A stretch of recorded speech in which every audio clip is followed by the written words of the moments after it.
So that's why he's taking his case directly to the public. And in many ways, none of this is new, right? Presidents always try to sell their ambitious agendas to the public.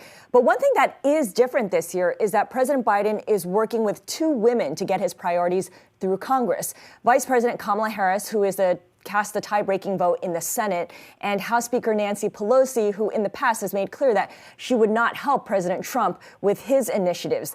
Can you tell us more about how effective each of these women are at building consensus, whipping votes?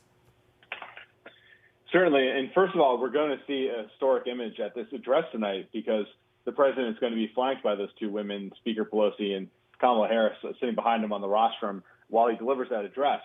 But the president is definitely going to be leaning on Nancy Pelosi to wrangle those votes in the House.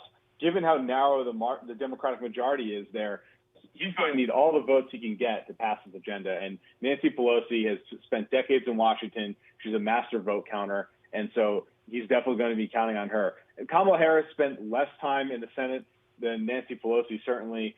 She has some relationships with a handful of Republican senators. She's been talking to them throughout the Biden administration. And so the president will be deploying her as well, and on a more limited basis, perhaps for one-on-one negotiations with Congress. But she will be also playing a public role in trying to build public support for those policies. How well does she know Joe Manchin, the senator from West Virginia, who is going to be key and critical here because without him, the Democrats can't get anything done?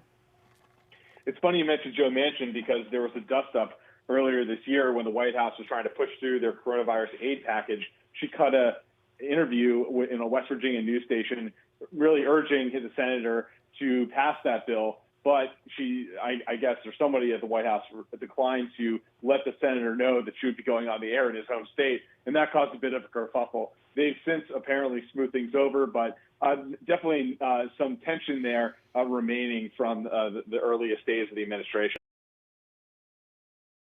Hey, thanks for watching Bloomberg Quick Take Now. Subscribe to our channel to see the biggest stories the moment they happen from around the world. And tune in to our 24/7 live stream for global news coverage, documentaries, interviews, deep dives, and shows on the stories that you care most about.